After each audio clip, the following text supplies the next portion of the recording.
Exercise 5.8 था। Question number 3, question number 1 और 2 discuss हो चुका है और रोल्स थ्योरम और मीन वैल्यू थ्योरम मैंने कंप्लीट डिस्कस कर लिया है। अब क्वेश्चन से डिस्कस करेंगे।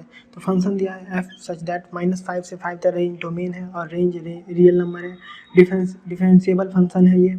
F of s doesn't vanish anywhere. F of s vanish नहीं होता है और f of -5 is not equal to F of 5, ये हमें प्रूफ करना है।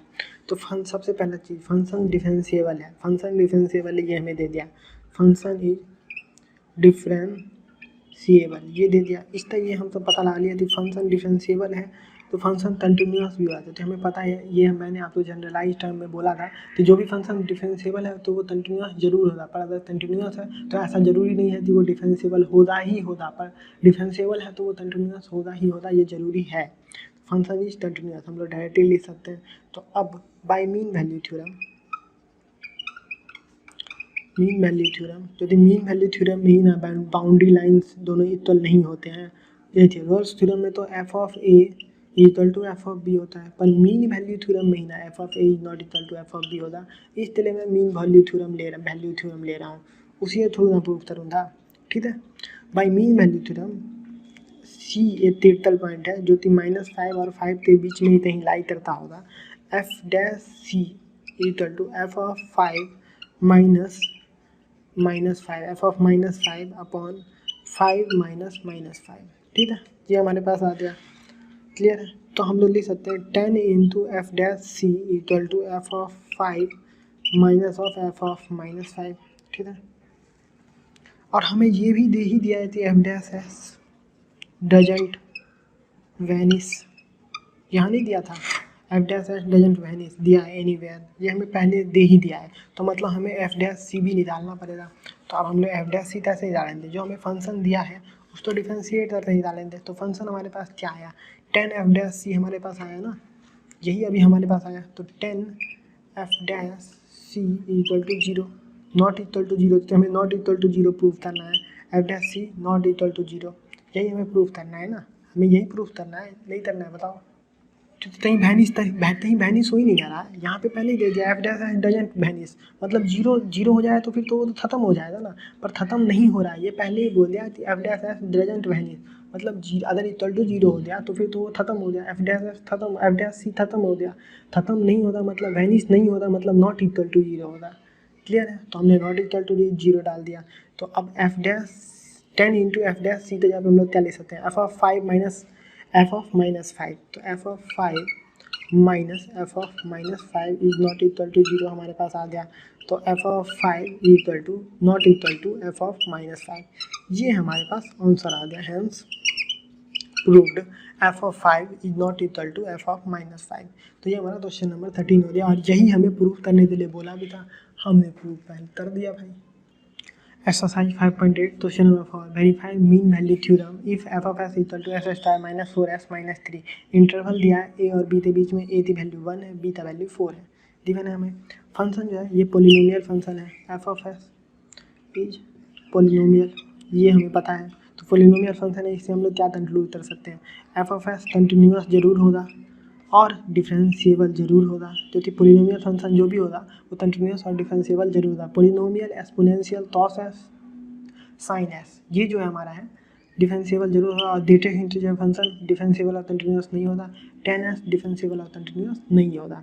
क्लियर है, तो हमारा ये जरूर कंटिन्यूअस, और कंटिन्यूअस कहाँ से, 1 और 4 के बीच में, क्लोज ब्रैकेट ओपन ब्रैकेट, और 1 और 4 के बीच में डिफरेंशिएबल भी होगा। तो एफ ऑफ 1 हमारे पास क्या आ जाएगा, फंक्शन में 1 डाल देते हैं, 1 square -4 into 1 -3 equal to -6। F of 4 का हमारे पास क्या होगा, 4 स्क्वायर -4 इंटू 4 -3, तो ये हो गया -3। तो हमारे पास क्या आ जाएगा, F of B minus F of A by F B minus A. हम लोग एफ डैश सी तो यही लिखते हैं ना, F dash C equal to F of B minus F of B minus F of A by B minus A, यही लिखते हैं। तो वही हम लोग कर रहे हैं, एफ डैश सी निकाल रहे हैं।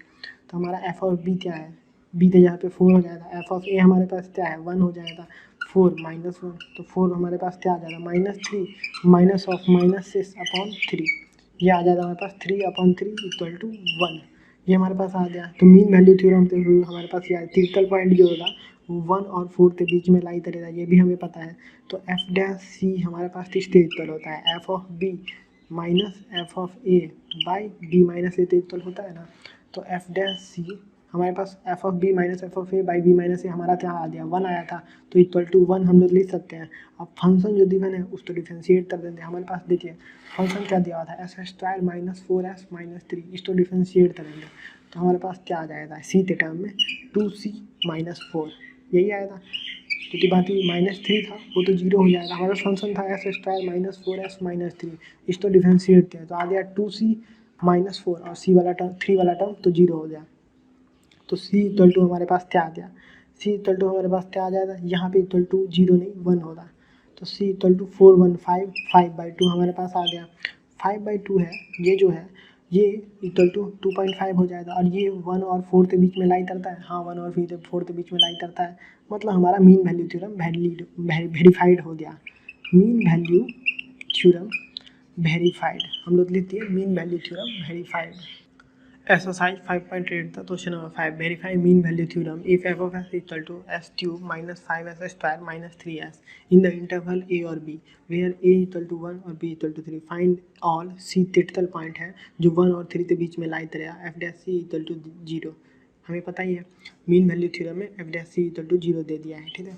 तो अब ये हमारे पास क्या है, ये पोलिनोमियल है, ये पोलिनोमियल है मतलब क्या हुआ, ये कंटिन्यूस भी होगा और ये डिफरेंशिएबल भी होगा। कंटिन्यूस कहाँ होगा, ओपन ब्रैकेट 1 और 3 के बीच क्लोज रहते हैं और 1 और 3 के बीच में, और ओपन ब्रैकेट 1 और 3 के बीच में डिफरेंशिएबल होगा, ये होगा। तो एफ डैश एस फंक्शन हमारे पास जो दिया है उसका एफ डैश एस हमारे पास क्या हो जाएगा 3s square minus 10s minus 3 हो जाएगा। तो एफ ऑफ 1 हमारे पास क्या आ जाएगा, फंक्शन में 1 डाल देंगे तो 1 का क्यूब माइनस 5 इंटू 1 का square minus 3 into 1 equal to minus 7 आ गया। और एफ ऑफ 3 हमारे पास क्या आ जाएगा, एफ ऑफ 3 फंक्शन में 3 डाल देंगे तो 3 का क्यूब माइनस 5 इंटू 3 का square minus 3 into 3 equal to minus 27 हमारे पास आ गया। तो अब हम लोग इस दोनों फंक्शन को यूज करेंगे F of B minus F of A upon B minus A. तो बी हमारे पास क्या है और ए हमारे पास क्या है, F of 3 minus F of 1 upon 3 minus 1 हमारे पास क्या आ जाएगा minus 27 minus of minus 7 upon 2 ये आ जाएगा। तो which is equal to minus 10 तो इक्वल हो गया। तो मीन वैल्यू थ्योरम जो हमारा है वो एग्जिस्ट हो रहा है, ये तो हमें पता चल गया मीन वैल्यू थ्योरम हमारे पास एग्जिस्ट हो रहा है।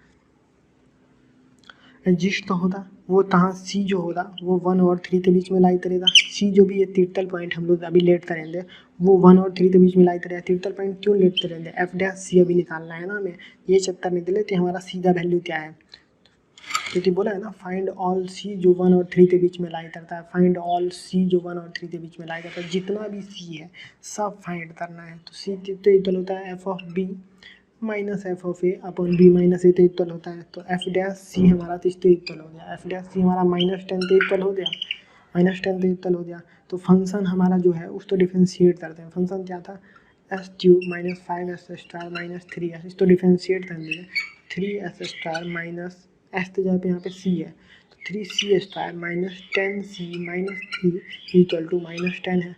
तो 3c स्क्वायर माइनस 10c तो जहाँ पे हम लोग इसको ब्रेक कर देते हैं 3c minus 7c minus 3 equal to minus 10। तो हमारे पास क्या आ जाएगा 3c कॉमन ले लिया तो c माइनस 1 माइनस 7 कॉमन लिया तो c माइनस 1 इक्वल टू 0। होगा या नहीं होगा, आप देख पा रहे हैं समझ पा रहे हैं अच्छे से, तो जितना तो कन्फ्यूजन होगा नहीं। अब हम लोग ये कॉमन लेते हैं तो c माइनस 1 और 3c माइनस 7 इक्वल टू 0। तो c की वैल्यू हमारे पास आ गई 7/3 और c की वैल्यू आ गई 1, ये दोनों हमारे पास वैल्यू आ गई c की वैल्यू हमारे पास क्या आ गया 1 और 7/3, ये दोनों c की वैल्यू है। तो हमारा मीन वैल्यू थ्योरम जो है वो वेरीफाइड हो जाएगा। क्यों, क्योंकि सारा कंडीशन सेटिस्फाइड है, ये भी कंडीशन हमारा जो F of B minus F of A by B minus A वो भी कंडीशन सेटिस्फाइड है, कंटिन्यूस भी है डिफरेंशिएबल भी है, सब कंडीशन सेटिस्फाइड है। तो उसके लिए और ये एफ ऑफ 1 और एफ ऑफ 3 दोनों इक्वल भी नहीं है, तो सारा कंडीशन सेटिस्फाइड है, इसके लिए मीन वैल्यू थ्योरम वेरीफाइड हो गया। और दूसरा क्या हो गया, हम लोग के पास c इक्वल टू 7/3 और c इक्वल टू 1 ये दो पॉइंट भी आ गए हमारे पास, c इक्वल टू 7/3 और c इक्वल टू 1 ये पॉइंट है जिसमें जो कि 1 और 3 से बिलोंग करता है 1 और 3 के बीच में। और एफ डैश सी जो है इक्वल टू 0 हो जाएगा। ये दो पॉइंट पे f dash C equal to 0 होगा, सिर्फ ये 2 पॉइंट पे। ये 2 पॉइंट बोला ना फाइंड ऑल पॉइंट, तो हमने निकाल लिया ये सिर्फ 2 पॉइंट सी इक्वल टू 1 और 7/3, इस 2 पॉइंट पे हमारा फंक्शन जो है उसका डिफ्रेंशिएशन इक्वल टू 0 आ जाएगा। क्लियर है?